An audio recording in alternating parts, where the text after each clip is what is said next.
গীতাৰ অধ্যায় 18 শ্লোক নম্বৰ 62 ভগৱানে স্বয়ং কৈ আছে যে অৰ্জুন সেই পৰমেশ্বৰৰ শৰণলৈ যোৱা যাৰ কৃপাত পৰম শান্তি আৰু শাশ্বত স্থান অৰ্থাৎ সতলোক প্ৰাপ্ত হ'ব সেই পৰমেশ্বৰ কোন হয় ক'ত আছে কেনেকুৱা জানিবৰ কাৰণে নিশ্চয় শুনক জগতগুৰু তত্ত্বদৰ্শী সন্ত ৰামপাল দেৱ মহাৰাজৰ অমৃত বচন সৰ্বপবিত্ৰ ধৰ্ম पवित्र शास्त्रों आधारत।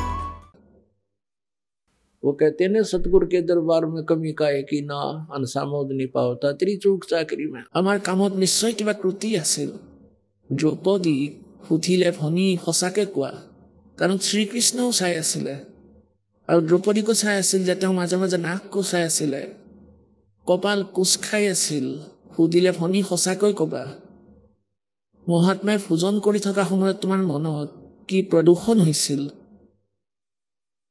আজি এই মহাত্মাই হে শংখ বজাব দ্ৰৌপদী এই পৃথিৱীত আৰু আন কোনো নাই কিন্তু তুমিতো আজি সকলো বেয়া কৰিলা তেতিয়া দ্ৰৌপদীয়ে ক'লে যে ভগৱান সঁচাকৈ মোৰ মনত বহুত বেয়া ভাৱ আহিছিল যে মই সেই জুহালত এঘণ্টা মোৰ চকু বেয়া কৰিলো ফু কৰি জুই জ্বলাই জ্বলাই আৰু ভাল ভাল খাদ্য বনালো কিন্তু এই মহাত্মাই যেতিয়া একলগ কৰিলে মোৰ মনলৈ আহিল এওঁ শুদ্ৰ শুদ্ৰ হৈ থাকিব এওঁতো খাবলৈও নাজানে কেনেকৈ খায় এওঁনো কিহৰ শংখ বজাব মোৰ মনলৈ বেয়া ভাৱ আহিছিল শ্ৰীকৃষ্ণই ক'লে ভনী এওঁ মহাত্মা আপুনি ভজন বনালে তুমি যি শ্ৰদ্ধাৰে বনাবা তোমাৰ একাউণ্টত সেয়া সোমাই যাব কিন্তু তুমি এয়া হেৰুৱালা মনত বেয়া ভাৱ উৎপন্ন কৰি তুমি এনেকৈ ভাবি খাবলৈ দিছা কেনেকৈ নোখাব আৰু নিজকে তুমি ডাঙৰ বুলি ভাবিলা মহাত্মাক দুখন ৰুটি খুৱাই এওঁ যেতিয়া ভজন কৰিব তাৰপিছত তুমি যি ফল পাবা সেয়াটো গণনাও কৰিব নোৱাৰি তুমি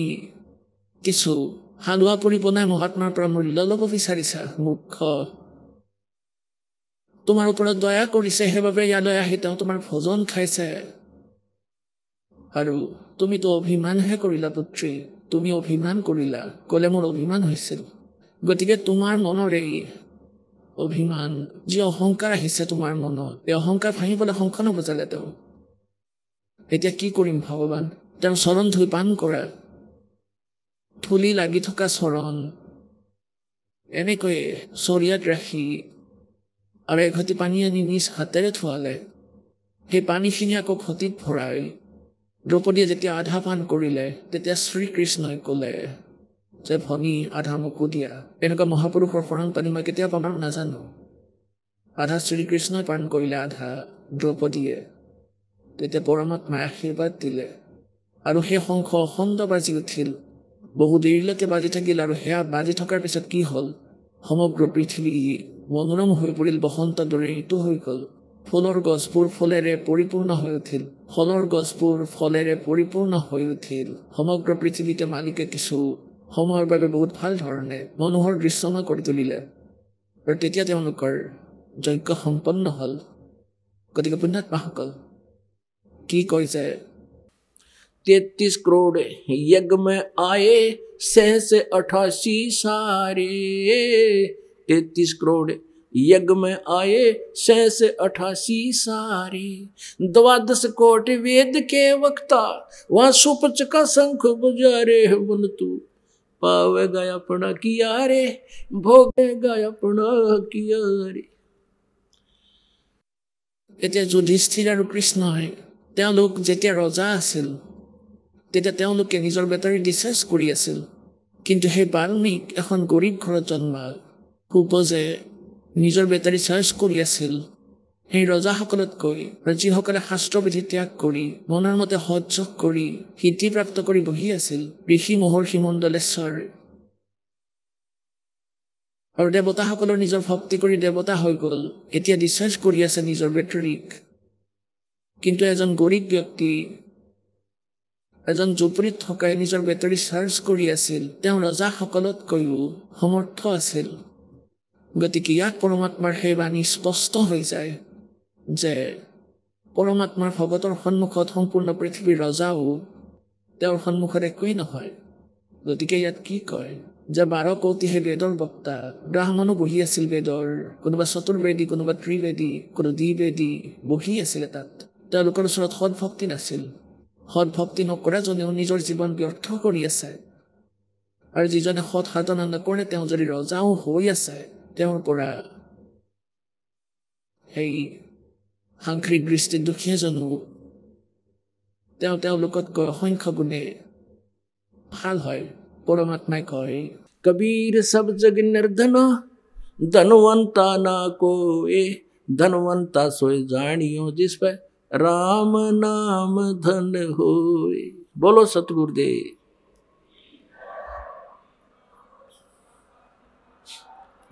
बोलो सतगुरुदेव की जय। बंदी छोड़ कबीर परमेश्वर जी की जय। बंदी छोड़ गरीबदास जी महाराज जी की जय। स्वामी राम देवानंद जी गुरु महाराज जी की जय।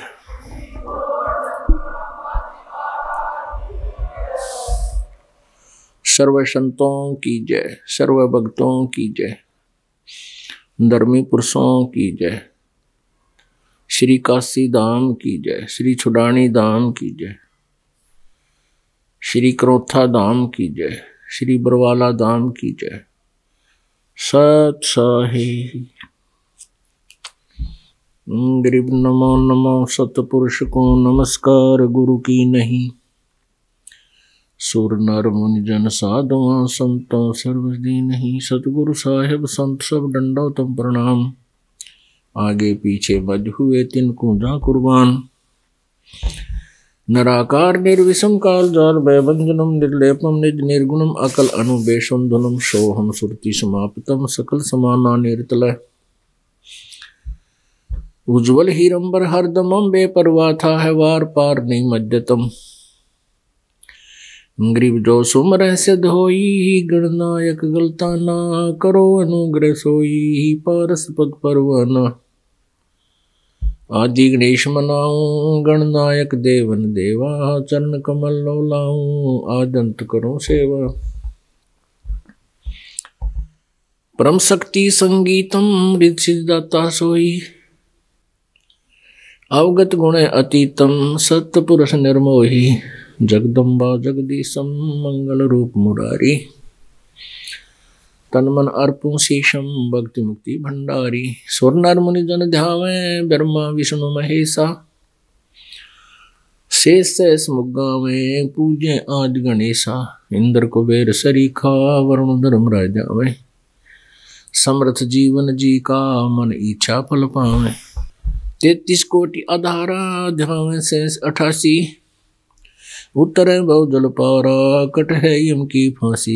33 कोटि अधारा ध्यावे से 88। उत्तरे बहु जल पारा कट है यम की फांसी। कर जोरूं विनती करूं धरूं चरण पर शीश। गुरु जी राम देवानंद जी महाराज जी ने दियो नाम बख्शीश। कोटि कोटि सिजदा करूं कोटि कोटि प्रणाम। चरण कमल में राखियो मैं बांधी नाम गुलाम। कुत्ता हूँ गुरुदेव का रामपाल दास का नाम। गले प्रेम की जेवड़ी जहाँ खेचो वहाँ जाऊं मैं। तो करो तो बावड़ू दूर दूर करो तो जाऊं। जो राखो तो ही रहूं जो देवो सुख।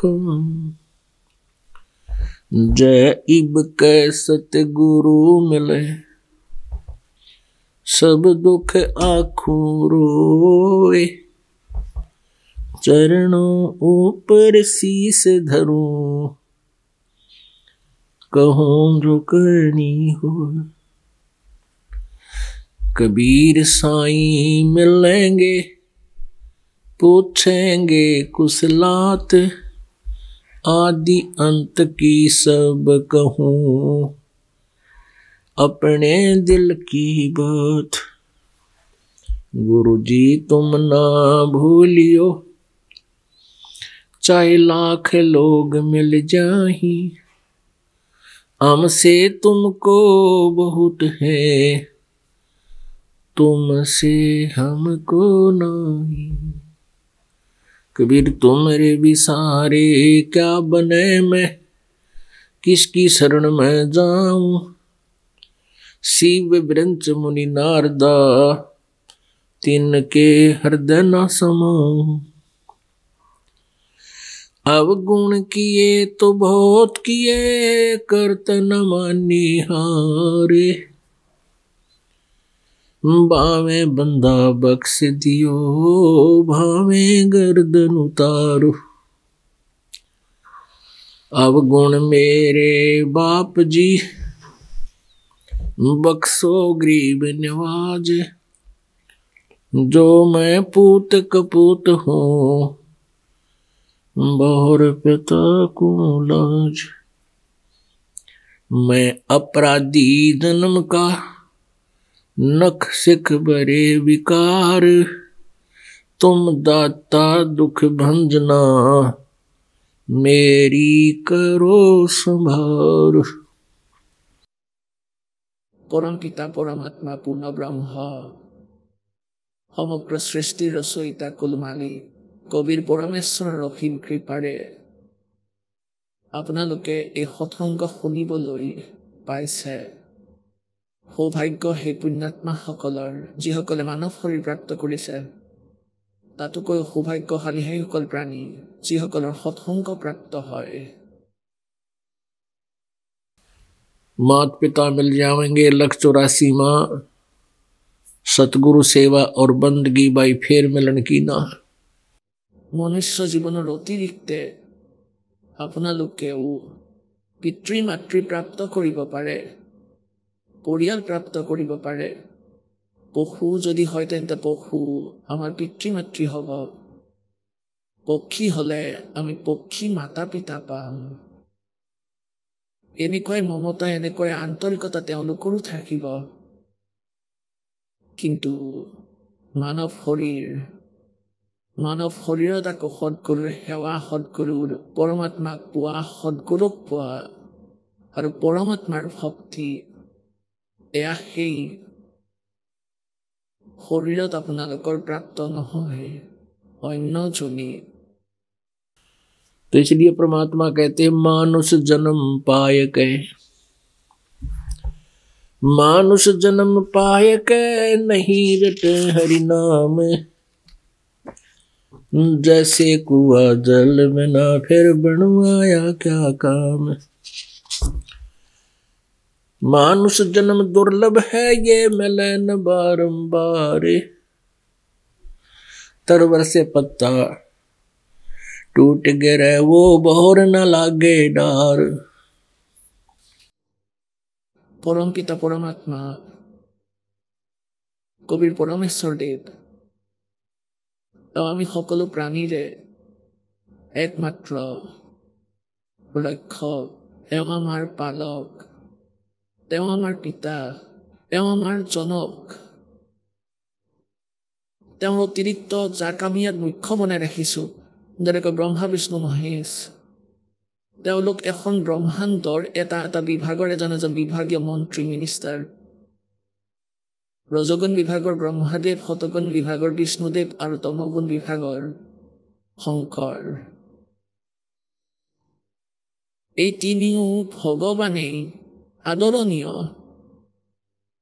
তেওঁলোকে আমাক কেৱল কৰি অহা কৰ্মৰেই যোগ্যতা আমাক প্ৰদান কৰিব পাৰে। যদি আপোনালোকে কিবা পাপ কৰিছে তেন্তে সেই পাপৰ দণ্ডও এওঁলোকে ভোগ কৰাব। আপোনালোকৰ যদি পুণ্য আছে তেন্তে সেই পুণ্যকো এওঁলোকে আপোনালোকক দিয়াব। কিন্তু আমাৰ মালিক, আমাৰ পিতা, সকলোৰে স্বামী, জীৱকুলৰ ধনী এজনেই হয়। তেওঁ কুল মালিক কবিৰ দেৱ, তেওঁ আল্লাহ কবিৰ, তেওঁ পূৰ্ণ পৰমাত্মা, অমৰ পুৰুষ, সৎলোকত বাস কৰে, অমৰ লোকত বাস কৰে, শাশ্বত স্থানত বাস কৰে। সনাতন পৰম ধামত সেই পৰমাত্মা থাকে।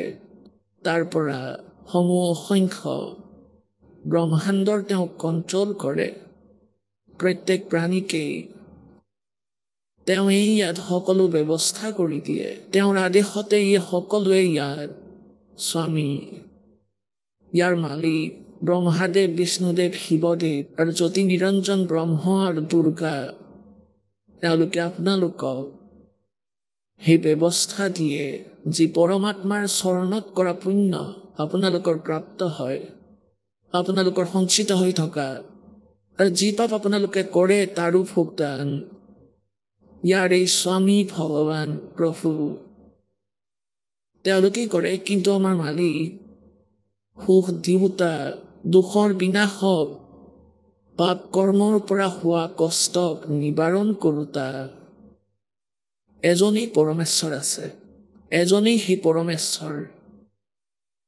যাৰ নাম কবীৰদেৱ আমি তেওঁক কবীৰদেৱ ক'বলৈ ধৰিলোঁ কবীৰ চাহেব ক'বলৈ ধৰিলোঁ চাহাব কওক দেৱ কওক ৰাম কওক বা খুদা কওক আল্লাহ কওক বা গড কওক এই উপমাত্মক উপমাত্মক শব্দ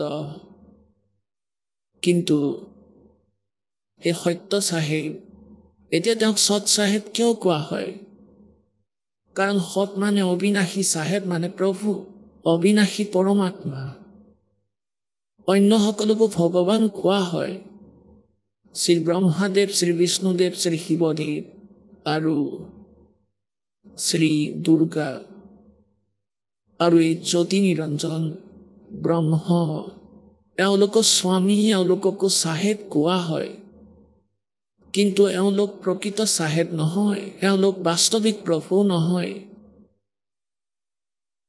পুণ্যাত্মাসকল এনে কথা যিয়ে দাসে কয় আৰু অজ্ঞানতাৰ আধাৰত আমি লোক বেদৰ আধাৰত ইমান আকৃষ্ট হৈ পৰিছোঁ আমি এই ভুল জ্ঞানক এই শাস্ত্ৰ বিৰুদ্ধ জ্ঞানক শুনি শুনি কলা হৈ গৈছোঁ আৰু আমি এয়াই মানি লৈছোঁ যে ব্ৰহ্মা বিষ্ণু মহেশ অবিনাশী নাশবান নহয় এওঁলোক অজৰ অমৰ কিন্তু এওঁলোকৰ ইতিহাস এওঁলোকৰ জীৱনীত লিখা আছে যে এওঁলোক নাশবান এওঁলোক পৰমাত্মা প্ৰভু স্বামী নহয় এওঁলোক ইছ নহয় এওঁলোক সৎ চাহেব নহয় যদি এই কথাটো বিনা প্ৰুফেৰে বিনা প্ৰমাণেৰে মই আপোনালোকক কওঁ তেন্তে আপোনালোকে বিশ্বাস নকৰিব ভুল বুজিব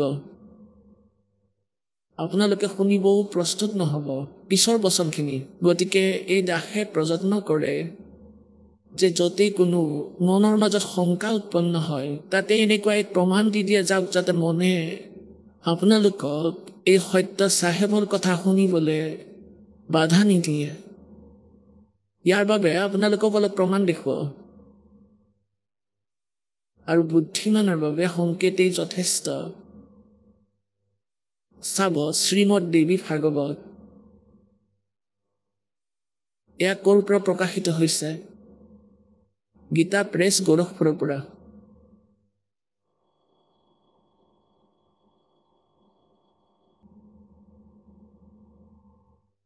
সম্পাদক হনুমান প্ৰসাদ পোদ্দাৰ শ্ৰীমনলাল গোস্বামী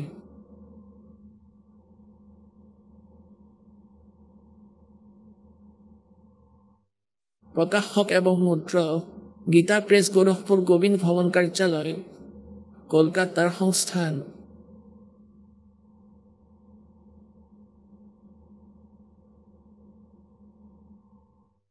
ইয়াৰ 123 পৃষ্ঠাত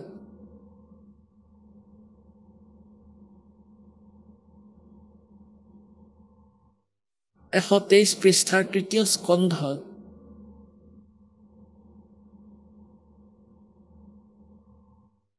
তৃতীয় স্কন্ধ এতিয়া ইয়াত বিষ্ণুদেৱে নিজৰ মাতৃ দুৰ্গাৰ বিষয়ে তেওঁ স্তুতি কৰি আছে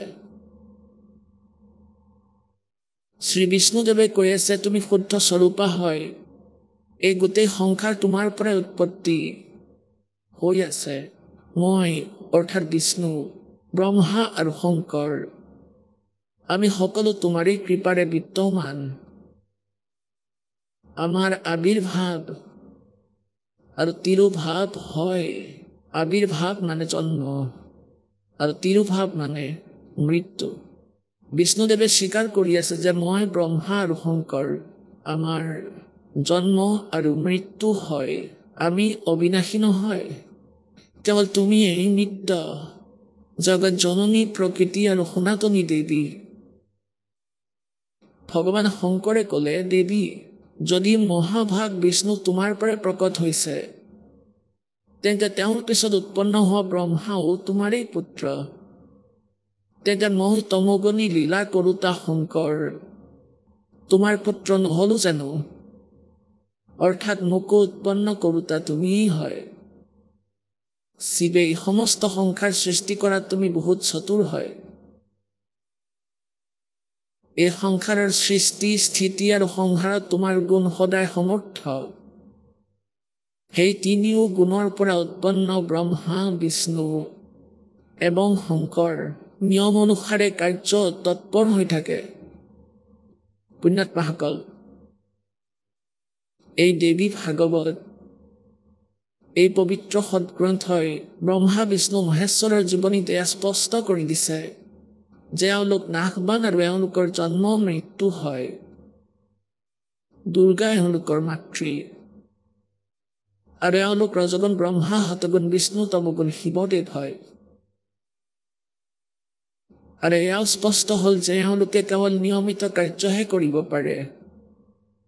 এওঁলোকে কাৰোৰে সংস্কাৰ সলনি কৰিব নোৱাৰে, বদলি কৰিব নোৱাৰে।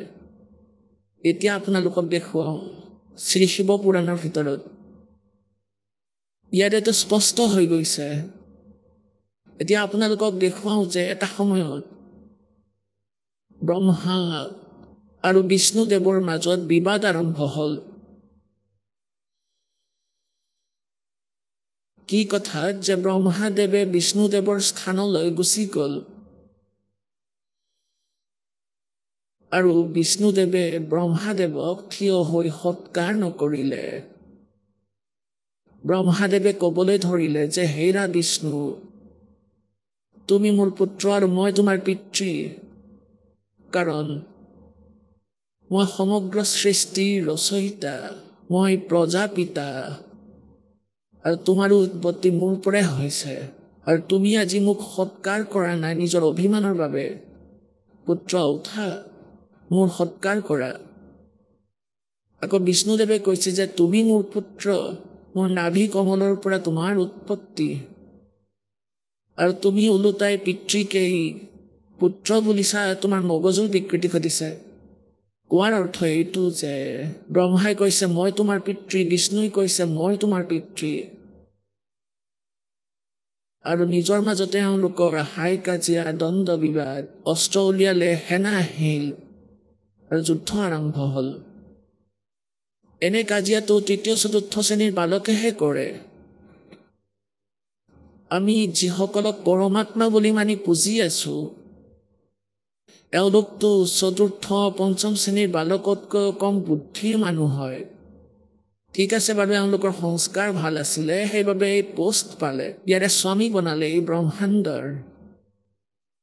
কিন্তু এওঁলোকৰ এই আচৰণৰ পৰা গম পোৱা যায় যে এওঁলোক এক অনাৰো নহয়। এয়া কেনেধৰণৰ কথা, ইজনে আনজনক নিজে পিতৃ বুলি কয় আৰু হাই কাজিয়া কৰে। তৃতীয় চতুৰ্থ শ্ৰেণীত পঢ়া বালকে যেতিয়া কাজিয়া কৰে, শিক্ষকে সোধে কিয় কাজিয়া কৰিছা তোমালোকে? এজনে কৈছে, ই কৈছে মই তোমাৰ পিতা, ইফালে আনজনে কয় যে নাই নাই, ইহে কৈছে মোৰ পিতা বুলি, সেইবাবে কাজিয়া হৈছিল। এতিয়া এই ধৰণৰ কাজিয়া সেই পূজ্যদেৱসকলে কৰি আছে, যিসকলক আমি ভগৱান মানি আছো। এতিয়া পৰমাত্মা কবিৰদেৱে 600 বছৰ আগতে আহি এয়াই কৈছিল যে এওঁলোক পৰমাত্মা নহয়, যাক আপোনালোকে পুজি আছে, এওঁলোক আপোনালোকৰ দৰেই জীৱ। ঠিক আছে, এওঁলোক ইয়াৰে স্বামী হৈ গ'ল, আগৰ সংস্কাৰ, চাগে কোনোবা জন্মত ভাল পুণ্য কৰিছিল, ভাল সাধনা কৰিছিল, এওঁলোকক তিনি লোকৰ ৰজা বনাই ৰাখিছে। এতিয়া পুণ্যাত্মাসকল, 600 বছৰ আগতে যেতিয়া পৰমাত্মাই এই কথা কৈছিলে, তেতিয়া প্ৰত্যেক প্ৰাণীয়ে এই কথাত কষ্ট পাইছিল। কাৰণ আমি এই লোকবেদ তাক কয় যি আউট অফ চিলেবাছ ষ্টাডি, যিয়ে কৰিছে আৰু কৰোৱাই আছে চিলেবাছৰ বাহিৰৰ যি জ্ঞান বা শিক্ষা দি ৰাখিছে বালকসকলক তেতিয়া সিহঁতে চিলেবাছৰ কথা একোৱেই নাজানিব যে পাঠ্যক্ৰমত কি লিখা আছে তেতিয়া সিহঁতে বিৰোধিতা কৰে কাৰণ সেই ভুৱা শিক্ষকসকলে ভুল জ্ঞান দিছে ভুল শিক্ষা দিছে আৰু সেইকাৰণে সেই সকলো ভ্ৰমিত গতিকে এনেকৈ যি আমাৰ আধ্যাত্মিক গুৰু আছিল ঋষি আছিল মহৰ্ষি আছিল ব্ৰাহ্মণ আছিল মণ্ডলেশ্বৰ মহন্ত আছিল আচাৰ্য আছিল এই সকলোৱে আউট অফ চিলেবাছ পঢ়াইছিলে এওঁলোকৰ সৎগ্ৰন্থৰ কোনো জ্ঞান নাছিল যি কাৰণত 600 বছৰ আগতে পৰমাত্মাই এয়াই কৈছিল যে तुम कौन राम का जपते जापम और ताते कटे ना तुम्हारे तीनों तापम তোমালোকে কোন ভগৱানৰ ভক্তি কৰি আছা যিয়ে তোমালোকৰ কষ্ট নিবাৰণো কৰিব নোৱাৰে আৰু পৰমাত্মাৰ ভক্তি মুক্তি আৰু আহিবলগীয়া বিপদৰ পৰা বাচিবলৈ আৰু মুক্তি পাবলৈকে আমি সাধনা কৰোঁ গতিকে আজি আপোনালোকে এইকাৰণে স্বীকাৰ কৰিব কাৰণ আপোনালোক আজি শিক্ষিত বৰ্তমানত যদি শিক্ষাৰ কিবা লাভ হৈছে তেন্তে এয়াই যে আমি সৎগ্ৰন্থক স্বয়ং চাই আৰু পৰমাত্মাক চিনিব পাৰিম আৰু আমাৰ কল্যাণ কৰাব পাৰিম অন্যথাই এডুকেশ্যনৰ একো আৱশ্যকতাই নাছিল এই এডুকেশ্যনে কি কৰালে পৰমাণু বম বনাই দিলে আমাক বেইমান বনাই দিলে ভায়েক ককায়েকৰ মাজত মৰম নাই ভায়েক ভনীয়েকৰ মাজত মৰম নাই পিতৃ মাতৃৰ প্ৰতি কোনো দায়িত্ব নাই আমি ইমান চতুৰ প্ৰাণী হৈ গৈছোঁ আৰু ইয়াৰ পৰা যদি কিবা লাভ আছে কেৱল পৰমাত্মাক পোৱাৰ পথত এয়া সহযোগী হয় এই শিক্ষা সেইবাবে মালিকে এই সময় নিৰ্ধাৰিত কৰিছে যে কলিযুগততো এওঁলোক নষ্ট হ'ব কলিযুগীয়ে হ'ব এওঁলোক তাৰপিছত ইয়াত পৰমাত্মাক চিনি পুণ্যাত্মাসকলে চিৰদিনৰ বাবে জন্ম মৃত্যু ৰোগৰ পৰা নিজকে মুক্ত কৰাব কল্যাণ কৰাব মুক্ত হৈ যাব এতিয়া ইয়াত আপোনালোকক দেখুৱাওঁ যে ব্ৰহ্মাদেৱ নন্দিকেশ্বৰ নামৰ ভগৱান শিৱৰ এখন বাহন আছে তেওঁ কৈ আছে আৰু কি কৈ আছে যে ব্ৰহ্মা আৰু বিষ্ণুৰ যুদ্ধ হৈ গ'ল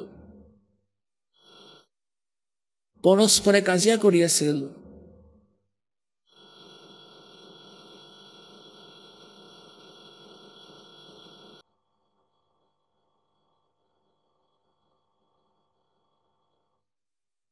সেই কাল ভগৱানে যি ব্ৰহ্মা বিষ্ণুৰ পিতা ব্ৰহ্মা বিষ্ণু শিৱদেৱৰ যি পিতা তেওঁলোকৰ মাজত এটা স্তম্ভ থিয় কৰালে যিটো আছিল তেজোময় তেওঁলোকে যুদ্ধ বন্ধ কৰিলে সেই খুঁটাটোৰ সেই স্তম্ভটোৰ সেই পিলাৰটোৰ ওপৰ তললৈ গৈ তাৰ এণ্ড চাব ধৰিলে এইটো বহুত দীঘলীয়া কাহিনী এতিয়া আমি আমাৰ উদ্দেশ্যলৈ আহোঁ যে ব্ৰহ্মা বিষ্ণু মহেশ তেওঁলোক পৰমাত্মা নহয় তেওঁলোক ঈশ্বৰ নহয় তেদাসে কোৱা নাই ভগৱানে কৈছিলে তাৰ আধাৰত কৈ আছো আৰু তাৰেই এই প্ৰমাণ তেওঁলোকৰ ইতিহাসে কৈ আছে এয়া চাওক শ্ৰী শিৱ মহাপুৰাণ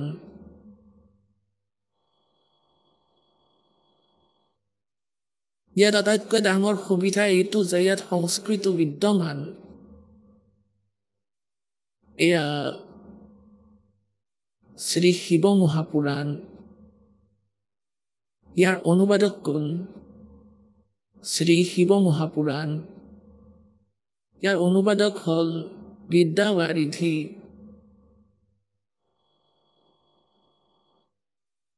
পণ্ডিত জ্বালা প্ৰসাদ মিশ্ৰকৃত হিন্দী টিকা সহিত আৰু ক'ৰ পৰা প্ৰকাশিত খেমৰাজ শ্ৰীকৃষ্ণ দাস প্ৰকাশন বোম্বাই ইমান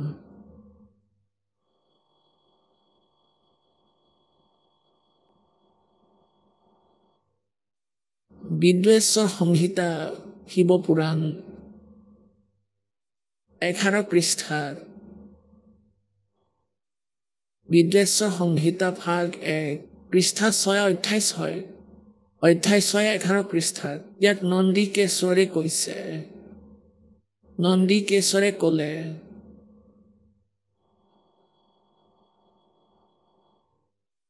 হে যোগেন্দ্ৰ, আগতে এসময়ত বিষ্ণু ভগৱান সেই শয্যাত নিজৰ গৰুৰ আদি সদৰে সংযুক্ত লক্ষী সহিতে শয়ন কৰিছিলে, শুই আছিলে, বিশ্ৰাম কৰি আছিলে। সেই সময়ত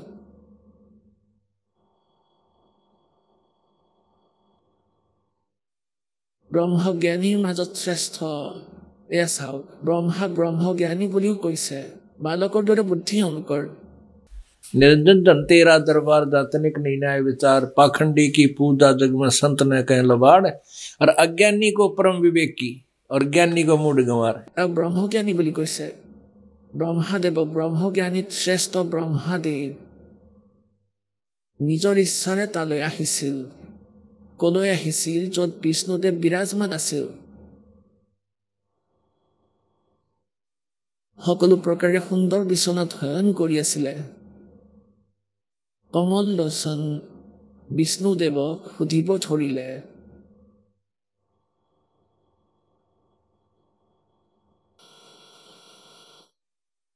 তুমি কোন হয় যি মোক দেখি অভিমানী পুৰুষৰ দৰে শয়ন কৰি আছা? এয়া ব্ৰহ্মা পৰম জ্ঞানীয়ে কৈছে, বিষ্ণুক কৈছে যে তুমি কোন হয় যি মোক দেখি অভিমানী পুৰুষৰ দৰে শয়ন কৰি আছা, শুই আছা? ব্ৰহ্মাদেৱে ক'লে বিষ্ণুদেৱক, হে বৎস, হে পুত্ৰ, উঠা চোৱা, মই তোমাৰ স্বামী আহিছো। বৎস মানে পুত্ৰ, উঠা, মই তোমাৰ স্বামী আহিছো। গুৰুক দেখি যি অভিমান কৰে সেই অহংকাৰী মূৰ্খই প্ৰায়শ্চিত্ত কৰাটো উচিত। এই কথা শুনি বিষ্ণুৰ অন্তৰত ক্ৰোধ আহিল, ভিতৰি খঙাল হ'ল, কিন্তু বাহিৰত তেওঁ শান্ত দেখুৱালে আৰু ক'লে, হে বৎস, হে পুত্ৰ, তোমাৰ মংগল হওক, বহাই আসনত বিৰাজমান হোৱা। এতিয়া তেওঁ পুত্ৰ বুলিয়ে ক'লে। এই সময়ত বিষ্ণুদেৱে কৈ আছে ব্ৰহ্মাদেৱক, এই সময়ত তোমাৰ নেত্ৰ কুটিল আৰু মুখ বক্ৰ কিয় হৈ আছে? খঙত চকু টেৰা আৰু মুখ বেকা। কৈছে, কিয় এনেকুৱা কৰি আছা? ব্ৰহ্মাদেৱে ক'লে, বৎস বিষ্ণু, হে পুত্ৰ বিষ্ণু, তুমি সময়ৰ প্ৰভাৱত অভিমানী হৈ আছা। হে পুত্ৰ বিষ্ণু, হে বৎস বিষ্ণু, তুমি সময়ৰ প্ৰভাৱত অভিমানী হৈছা।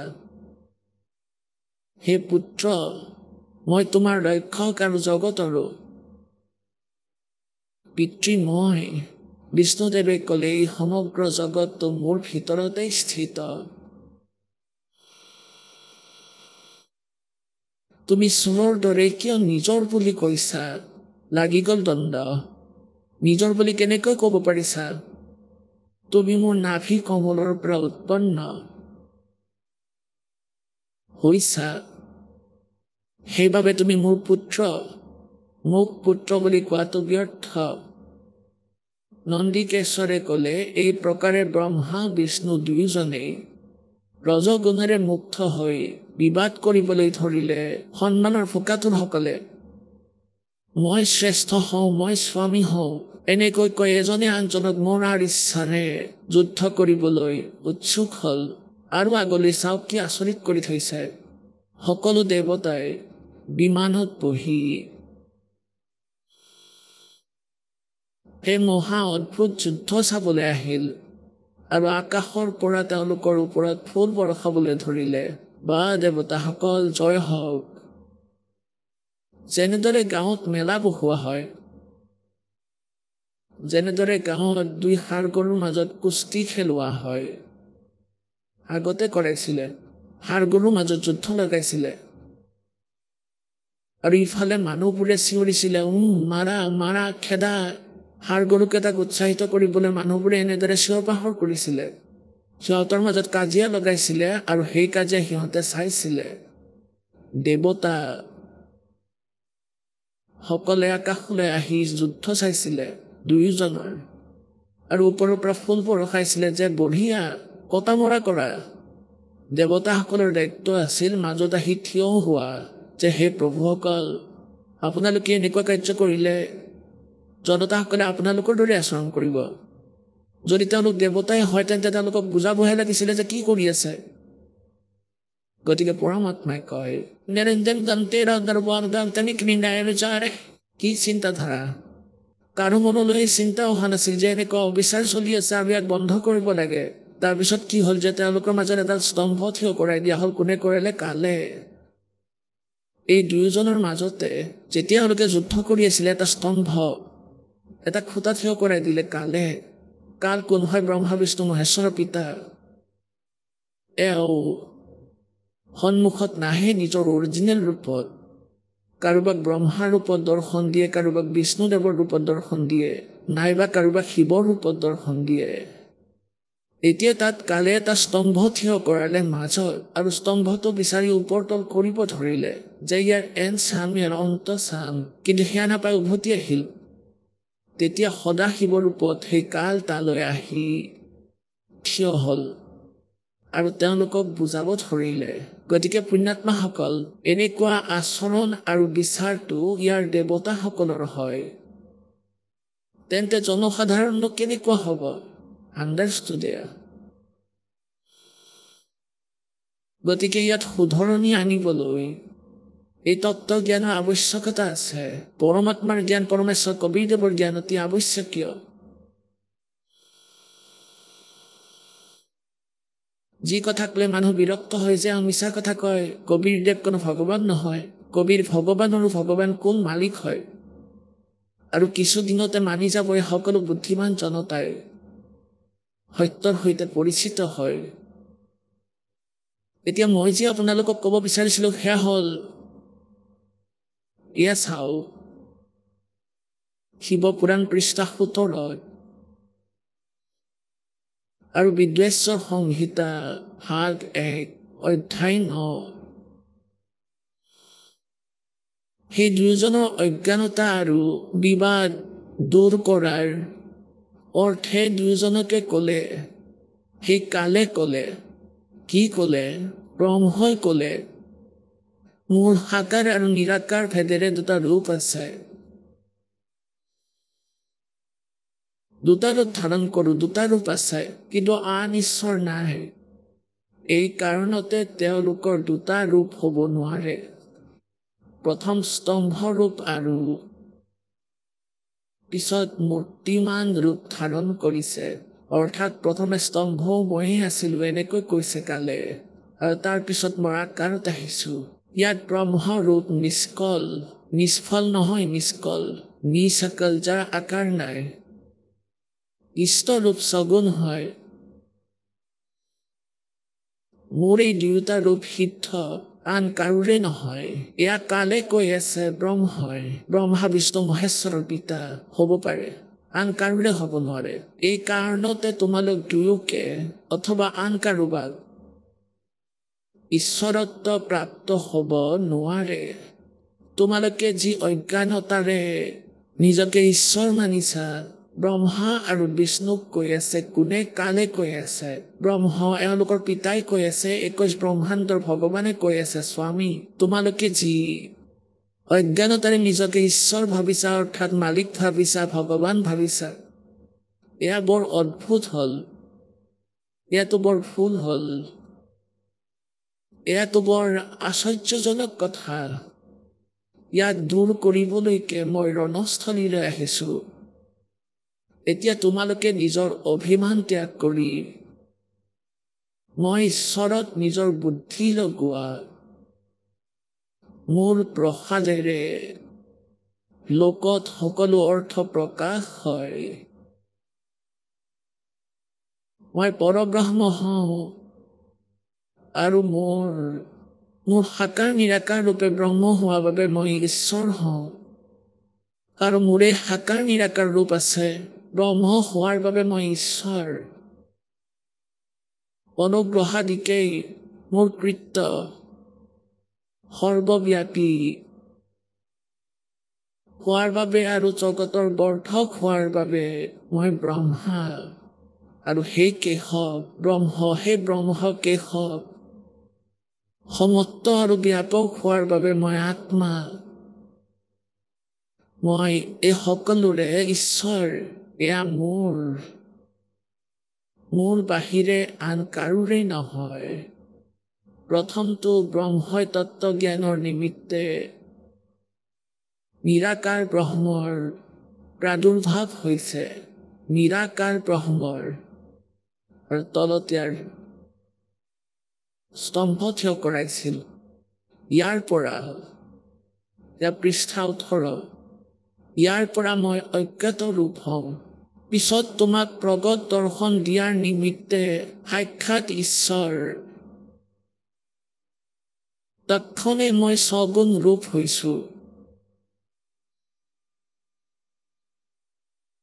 ইয়াত আহিলে ইতি শ্ৰী শিৱ মহাপুৰাণ পুৰাণে বিদ্ধেশ্বৰ সংহিতা ভাষা টিকায়ন নৱম অধ্যায় এয়া নৱম অধ্যায় আমি পঢ়ি আছিলো ইয়াত সমাপ্ত হল পুণ্যাত্মাসকল এতিয়া আপোনালোকে নিজ চকুৰে দেখিলে তেওঁ কোন হয়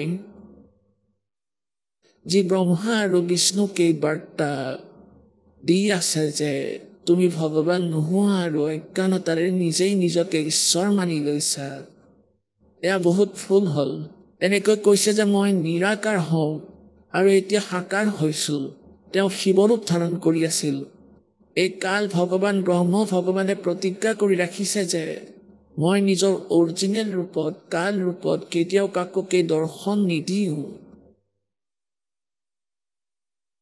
এওঁ নিজৰ কাল ৰূপ বিৰাট ৰূপ দেখাইছিলে গীতাৰ অধ্যায় নম্বৰ 11 শ্লোক নম্বৰ 32 কৈছে যে অৰ্জুন মই এতিয়া বিশাল হোৱা কাল হওঁ মই কাল হওঁ আৰু এই সময়ত সকলোকে খাবলৈ আহিছো গীতাৰ অধ্যায় নম্বৰ 11 শ্লোক নম্বৰ 21 অৰ্জুনে নিজ চকুৰে দেখি কৈ আছে যে হে ভগৱান আপুনিতো ঋষিসকলকো খাই আছে আপুনিতো দেৱতাসকলকো খাই আছে যিসকলে আপোনাৰ এই বেদৰ মংগল স্তুতিৰে আপোনাক ৰক্ষাৰ ভিক্ষা খুজি আছে আপোনাৰ স্তুতি কৰি আছে তেওঁলোককো খাই আছে তেতিয়া কালে কৈছে যে মইতো ভাই খাবলৈকে আহিছো মই কাল হওঁ মই ৰেহাই নিদিওঁ কাকো গতিকে তেওঁৰ অৰিজিনেল ৰূপ এইটোহে হয় তেওঁ প্ৰতিজ্ঞা কৰি ৰাখিছে যে তেওঁ অৰিজিনেল ৰূপত নিজৰ বাস্তৱিক ৰূপত কেতিয়াও কাকোকে দৰ্শন নিদিয়ে আৰু অৰ্জুনে যুদ্ধ কৰিব বিচৰা নাছিল তেওঁ নিজৰ বিশাল ৰূপ দেখুৱাই অৰ্জুনক ভয় খুৱালে সেই অনৰ্থ কৰাবৰ বাবে অত্যাচাৰ কৰাবৰ বাবে অপৰাধ কৰাবৰ বাবে তেওঁ নিজৰ প্ৰতিজ্ঞাও ভংগ কৰিলে গতিকে সেইবাবে তেওঁ গীতাৰ অধ্যায় নম্বৰ 11 শ্লোক নম্বৰ 47-48 কৈছে যে অৰ্জুন এয়া মোৰ বাস্তৱিক ৰূপ তুমি দেখিলা বাস্তৱিক ৰূপ যি তুমি দেখিলা এয়া না আগতে কোনোবাই দেখিছে না আগলৈ কোনোবাই দেখিব না বেদত বৰ্ণিত বিধিৰে না কোনো জপেৰে না তপেৰে না ক্ৰিয়াৰে মোৰ এই ৰূপৰ দৰ্শন কৰিব নোৱাৰে এয়াতো মই তোমাক কৃপা কৰি দৰ্শন দিছো আৰু এতিয়া তেওঁ কি কৰে কাৰোবাক বিষ্ণু ৰূপ ধাৰণ কৰি দৰ্শন দিয়ে কাৰোবাক শিৱ ৰূপত কাৰোবাক ব্ৰহ্মা ৰূপত এতিয়া যেনেকৈ সাধকসকলে সাধনা কৰে পৰমাত্মাক পাবলৈ এতিয়া যিসকল ঋষি মুনিয়ে সাধনা কৰিছিলে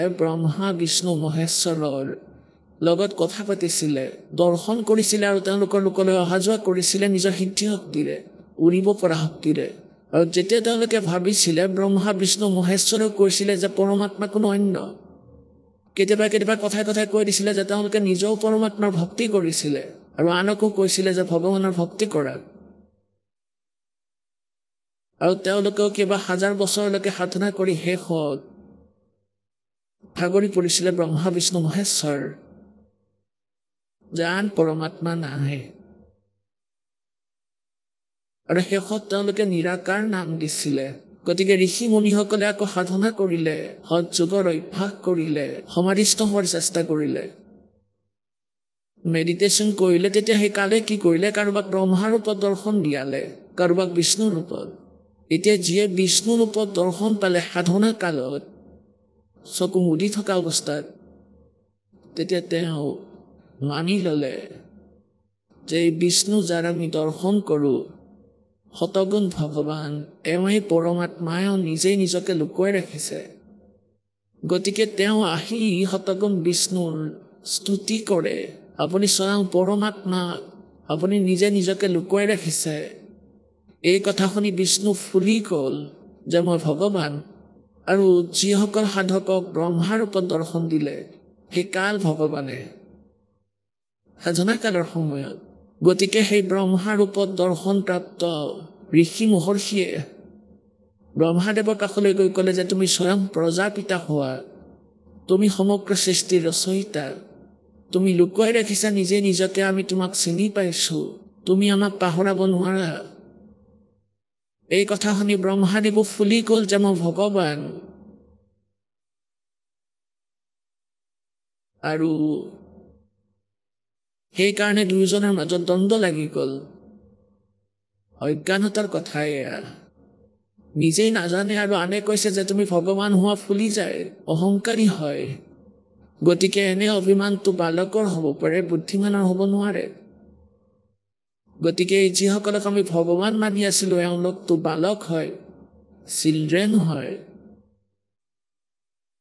পুণ্যাত্মাসকল, যদি প্ৰমাণ আপোনালোকৰ ওচৰত আমাৰ ওচৰত নাথাকিলহেঁতেন তেতিয়া দাসৰী বচন নিমপাতৰ দৰে তিতা লাগিলহেঁতেন। এয়া কোনেও শুনিবলৈ প্ৰস্তুত নহ'ল হয়। এই শিক্ষাৰ এটা ডাঙৰ যোগদান আমাৰ বাবে এয়াই হৈছে যে আমি সদগ্ৰন্থসমূহ দেখি পৰমাত্মাৰ যথাৰ্থ জ্ঞানক মহিমাক বুজি আছোঁ। আৰু এয়া অমূল্য কাম। এই মনুষ্য জীৱনত যদি কিবা উদ্দেশ্য আছে সেয়া পৰমাত্মাক কোৱা, নহ'লে পেটেই সকলো হ'ব। খাদ্যৰ বাবে দেখিছা নহয় পোক পতংগবোৰ ইফালে সিফালে ঘূৰি ফুৰে, এক ছেকেণ্ডো আহৰি নাই। পশু পক্ষীবোৰক চোৱা, ভক্তিহীন প্ৰাণী যি মনুষ্য তেওঁলোকক চোৱা, এক ছেকেণ্ডো সময় নাই, মায়া মায়া কৰি থাকে। গতিকে এই পৰমাত্মাৰ ভক্তিৰে আৰু সেই জ্ঞানেৰে এটাতো মায়াৰ এই লোভ শেষ হ'ব। যেতিয়া মায়াৰ লোভ শেষ হ'ব তেতিয়া শান্তি হ'ব।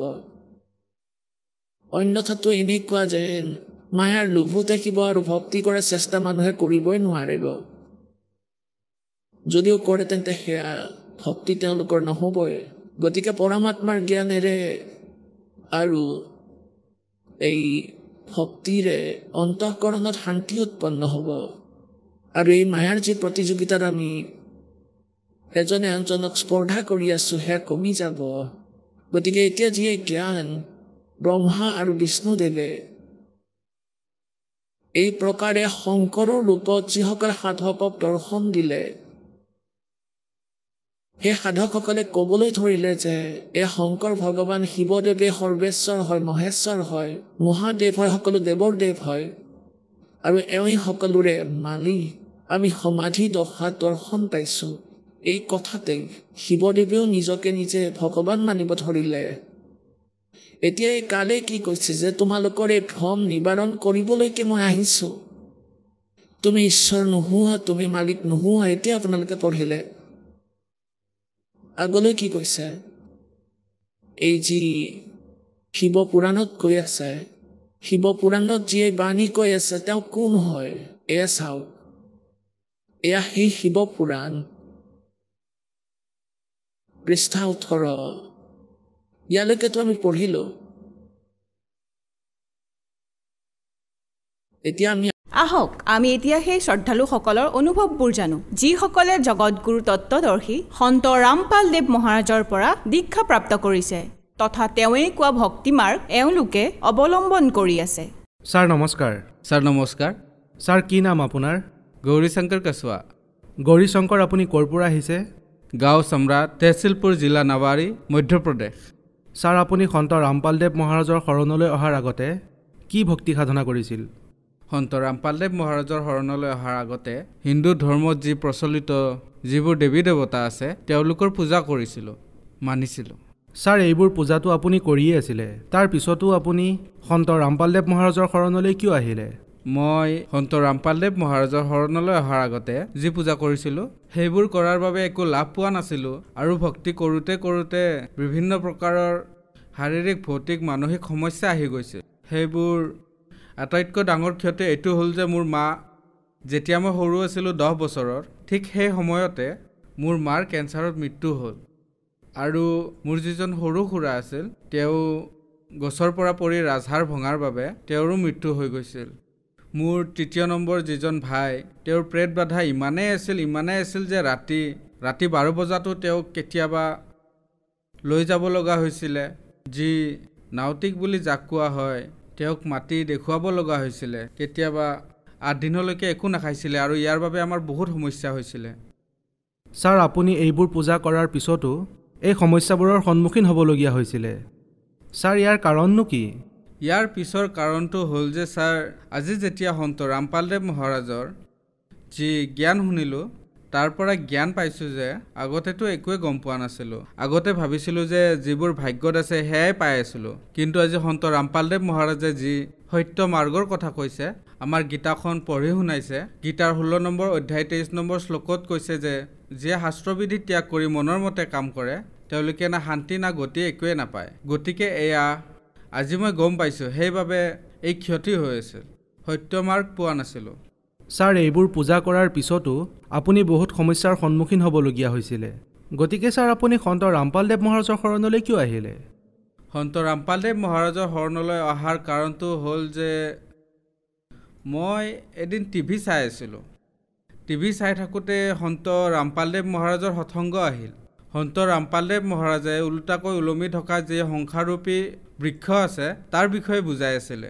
মই এই কথাৰ বাবেই প্ৰথমতেতো দুখীয়ে আছিলোঁ, কাৰণ মই সন্ত ৰামপালদেৱ মহাৰাজৰ শৰণলৈ অহাৰ আগতে ৰামায়ণ পঢ়িছিলোঁ, দেৱী ভাগৱত পঢ়িছিলোঁ, বিষ্ণু পুৰাণ পঢ়িছিলোঁ। ইয়াত মোৰ এটা সন্দেহ উৎপন্ন হৈ আছিল যে মানি লওক মই বিষ্ণু পুৰাণ পঢ়িলোঁ, তাত লিখা থাকে যে বিষ্ণুৱে সকলো, তেওঁৱেই সকলোৰে পালনহাৰ, তেওঁৱেই কৰ্তা। যেতিয়া শিৱ পুৰাণ পঢ়িলোঁ, শিৱ পুৰাণ পঢ়াত এয়া সিদ্ধ হ'ল যে শিৱই সকলোৰে দেৱৰ দেৱতা মহাদেৱ হয়। ৰামচৰিত মানস পঢ়িলোঁ, তাতে এটা কথা পালোঁ যে ৰামচৰিতত ৰামচন্দ্ৰৰ বাহিৰে এই পৃথিৱীত কোনো ভগৱান নাই।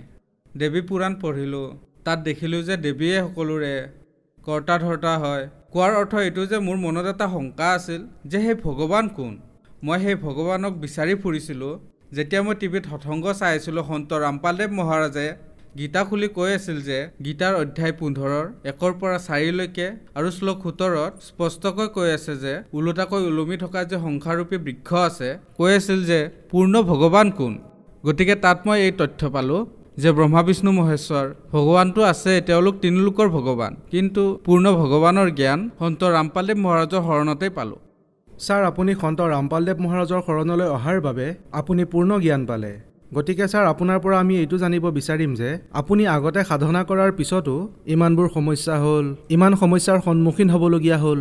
গতিকে পূৰ্ণ পৰমাত্মাৰ শৰণলৈ অহাৰ পিছত, শাস্ত্ৰ অনুসৰি ভক্তি সাধনা কৰাৰ পিছত আপুনি কি লাভ পালে? হয়, সন্ত ৰামপালদেৱ মহাৰাজৰ শৰণলৈ অহাৰ পিছত মই এই লাভ পালোঁ যে প্ৰথম লাভটো এই হ'ল যে মই সত্য মাৰ্গ পালোঁ, প্ৰমাণিত ভক্তি পালোঁ, যি মানৱ জীৱনৰ মূল উদ্দেশ্য হয়। দ্বিতীয় লাভ এয়া হ'ল যে এদিন মই ঘৰৰ পৰা টিকম্বৰলৈ গৈ আছিলোঁ। মোৰ লগত এজন মোৰ বন্ধু আছিল। ৰাতি হঠাৎ মই যিহেতু উজাগৰে আছিলোঁ, মই যিহেতু বাইকেৰে গৈ আছিলোঁ, হঠাতেই টোপনি আহিল আৰু ইমান বেয়াকৈ এক্সিডেণ্ট হ'ল যে কমচে কম 10 ফুট আগলৈ গাড়ীৰ পৰা চিটিকি গৈ ৰাস্তাত পৰিলোঁ। কিন্তু সন্ত ৰামপালদেৱ মহাৰাজৰ ইমান দয়া হ'ল যে মোৰ এটা আচুৰো নগ'ল, য'ত নেকি গাড়ীখন চূৰ্ণ বিচূৰ্ণ হৈ গৈছিলে। এটা লাভ এইটো পালোঁ। আন এটা লাভ হ'ল যে মোৰ 2টা কিডনীতে ছাৰ পাথৰ হৈছিলে, যাৰ চিকিৎসা মই ঝাঁচীত DN মিশ্ৰাৰ ওচৰত আৰু 2-3জন ডক্টৰৰ ওচৰত কৰাইছিলোঁ। তাৰ পৰা একো লাভ পোৱা নাছিলোঁ। যেতিয়ালৈকে ঔষধ খাইছিলোঁ আৰাম পাইছিলোঁ, কিন্তু সন্ত ৰামপালদেৱ মহাৰাজৰ শৰণলৈ অহাৰ পিছত আজিলৈকে কোনো ধৰণৰ ঔষধ খোৱা নাই, একেবাৰে সুস্থ মই। সেই সময়ত মোৰ ওজন আছিল প্ৰায় 35-37 কিলো, বৰ্তমান মোৰ 60 কিলো হৈছে। এইটো এটা লাভ হ'ল। আন এটা লাভ হ'ল যে মোৰ ছোৱালী ছাদত পঢ়ি আছিলে, ৰাতিপুৱাৰ সময় আছিল, তলত ল'ৰা ছোৱালীবোৰে বদমাচি কৰি আছিল। সিহঁতক ধমক দিবৰ বাবে যেতিয়া মোৰ ছোৱালীজনী গ'ল, তেতিয়া হঠাৎ দেৱাল যেতিয়া তাই দেৱালত হাত থলে তেতিয়া দেৱালখন ভাঙি তলত পৰিল। তাইৰ ওপৰত 20-25 ডালমান খুটাও পৰিছিল। মোৰ ছোৱালীজনীৰ শ্বাস একেবাৰে বন্ধ হৈ গৈছিল। মোৰ ছোৱালীজনীৰ উশাহ বন্ধ হৈ গৈছিলে, তাই মৰিয়ে গৈছিলে। যিহেতু সন্ত ৰামপালদেৱ মহাৰাজৰ শৰণত আছিলোঁ, গতিকে তেওঁক প্ৰাৰ্থনা কৰিলোঁ যে হে মালিক, আপোনাৰ ছোৱালী এনেকৈ চাদৰ পৰা পৰি গৈছে, উশাহ ল'ব পৰা নাই। তেতিয়া মালিকৰ আদেশ আহিল যে পুত্ৰ পৰমাত্মাই দয়া কৰিব, গতিকে তাইক সৰুকৈ এটা চিকিৎসা কৰাই দিয়া। গতিকে মই তাইক পিঠিত উঠাই হস্পিটাললৈ নিলোঁ। তালৈ গৈ মই তাইৰ আল্ট্ৰাছাউণ্ড আৰু 2-3টা এক্সৰে কৰালোঁ, তাতে একো নোলাল। আৰু গধূলি পৰমাত্মা সন্ত ৰামপালদেৱ মহাৰাজৰ দয়া হ'ল, ছোৱালীজনী খোজকাঢ়িব ধৰিলে। গাঁৱৰ মানুহে সকলো দেখিছিলে। চতুৰ্থ লাভ এয়া হ'ল যে মই আগতে LICৰ এজেণ্ট আছিলোঁ, গতিকে মোৰ গুটখাৰ ইমান বেয়াকৈ অভ্যাস হৈ গৈছিল। গুটখা মই 10 বছৰৰ পৰা খায়ে আহিছিলোঁ একে লেঠাৰিয়ে। এদিনত 20-25 পেকেট খাইছিলোঁ আৰু আনকো খুৱাইছিলোঁ। মানে যিবোৰ উপাৰ্জন কৰিছিলোঁ সেই সকলোবোৰ গুটখা আৰু গধূলি মদৰ বাবে। মোৰ বেয়া অভ্যাস আছিলে। ইয়াৰ বাবে মই বহুত বেছি চেষ্টা কৰিছিলোঁ যে বহুত দেৱস্থানলৈ গ'লোঁ, তাতেও নহ'ল। কিন্তু ৰামপালদেৱ মহাৰাজৰ শৰণলৈ যেতিয়াৰ পৰা গ'লোঁ তেতিয়াৰ পৰা খোৱাটো দূৰৰে কথা, কোনোবা যদি ওচৰত খাই থাকে বহুত বেয়া গোন্ধ পাওঁ। তৃতীয়তে আগলৈ এইটো লাভ হ'ল যে আগতকৈ মোৰ আৰ্থিক অৱস্থা ইমান ভাল হ'ল মালিকৰ শৰণলৈ অহাৰ পিছত। সন্ত ৰামপালদেৱ মহাৰাজে যি ভক্তি দিলে সেই ভক্তিৰ বাবে মই আগতে যি খেতি কৰিছিলোঁ সেই খেতিৰে মোৰ বছৰটোৱে নগৈছিল, একেবাৰে কম হৈছিলে। আজি মালিকৰ দয়াত মালিকে সন্ত ৰামপালদেৱ মহাৰাজে ইমান দিলে যে আজি মোৰ ওচৰত মটৰ চাইকেল আছে, 4 হুইলাৰ গাড়ী আছে, পৰমাত্মাৰ দয়াত মোৰ ডাঙৰ ঘৰো আছে। মালিকে সকলো মোক দি দিলে সন্ত ৰামপালদেৱ মহাৰাজৰ দয়াত। ছাৰ, আপুনি সন্ত ৰামপালদেৱ মহাৰাজৰ পৰা নাম দীক্ষা লোৱাৰ লগে লগেই ইমানবোৰ সুখ হ'বলৈ ধৰিলে, আপুনি শাৰীৰিক লাভো পালে। গতিকে ছাৰ, আপুনি ভকত সমাজক কি বাৰ্তা দিব বিচাৰিব? ভক্ত সমাজক ছাৰ বাৰ্তা কি দিম, এটাই প্ৰাৰ্থনা জনাওঁ যে আপোনালোকে জাগক হে পৰমাত্মাক ভালপোৱাসকল। আজি সন্ত ৰামপালদেৱ মহাৰাজ পৃথিৱীলৈ পূৰ্ণ পৰমাত্মাৰ ৰূপত আহিছে আৰু যিয়ে সকলো শাস্ত্ৰ, 4 বেদ, শাস্ত্ৰ, 18 পুৰাণ, বাইবেল, কোৰাণ, গুৰুগ্ৰন্থ চাহেব সকলো সৎগ্ৰন্থৰ পৰা প্ৰমাণ দি এটা শব্দ আপোনালোকক দেখুৱাই সত্য মাৰ্গ দেখুৱাই আছে। আৰু মুক্তিৰ এখনেই দুৱাৰ আছে, সেয়া সন্ত ৰামপালদেৱ মহাৰাজৰ ওচৰলৈ আহি আপোনালোকে নাম দীক্ষা লওক আৰু সৎভক্তি কৰক আৰু নিজৰ কল্যাণো কৰাওক। ছাৰ, আপুনি যিহেতু কৈছে যে হিন্দু ধৰ্মৰ বহুত ধৰ্মগ্ৰন্থ আপুনি অধ্যয়ন কৰিছে, আপুনি বহুত পূজাও কৰিছিলে আৰু সন্ত ৰামপালদেৱ মহাৰাজ দেখাত বহুত সাধাৰণ, তেন্তে কি ছাৰ বাস্তৱত হিন্দু ধৰ্মৰ যিসকল ধৰ্মগুৰুৱে গেৰুৱা সাজপাৰ পিন্ধি থাকে, দীঘল মালা পিন্ধি থাকে গলত, তেন্তে ছাৰ এজন সন্তৰ পৰিচয় কি এই ধৰণেই হয় নেকি? নহয়, সন্ত ৰামপালদেৱ মহাৰাজে কৈছে যে সন্তৰ পৰিচয় বেশভূষা বা বিশেষ কাপোৰেৰে নহয়। আচলতে সন্তসকলৰ পৰিচয়টো সত্য জ্ঞানেৰেহে হয়। যিয়ে শাস্ত্ৰ অনুসাৰে প্ৰমাণ সহিতে জ্ঞান দিব, তেওঁহে সঁচা সন্ত হয়, তেওঁৱেই সত্য মাৰ্গ দেখুৱাজন হয়। বাকী গেৰুৱা কাপোৰ পিন্ধি, দাড়ি ৰাখি, জোতা বান্ধি সন্তৰ পৰিচয় নহয়। যিসকল অন্য গুৰু আছে তেওঁলোকক প্ৰাৰ্থনা জনাওঁ যে আপোনালোকৰ যি জ্ঞান সেয়া প্ৰমাণ সহিতে নহয়। এই সকলোবোৰ কথা আপোনালোকেও জানে, সকলোবোৰ ধৰ্মগুৰুৱেও জানে। গতিকে তেওঁলোকলৈ মোৰ প্ৰাৰ্থনা যে আপোনালোকে সন্ত ৰামপালদেৱ মহাৰাজৰ অনেক চেনেলত সৎসংগ আহে, ছ'চিয়েল মিডিয়াত আহে, ইয়াৰ মাধ্যমেৰে আপোনালোকে তেওঁৰ জ্ঞানক বুজক আৰু নিজৰ অহংকাৰ ত্যাগ কৰি যি পুণ্যৰ কাম আছে, যি মেইন উদ্দেশ্য হয় মানৱ জীৱনৰ, আপুনি আনৰ জীৱনৰ লগত, সৰল ভক্তসকলৰ জীৱনৰ লগত যি খেল খেলি আছে সেয়া বাদ দিয়ক। আপোনালোকে তেওঁলোকৰো কল্যাণ কৰাওক আৰু নিজৰ বুজাৰ পৰা মুক্ত হৈ আপোনালোকে নিজৰ কল্যাণো কৰাব পাৰে। হয়, বহুত ধন্যবাদ। সৎ চাহেব।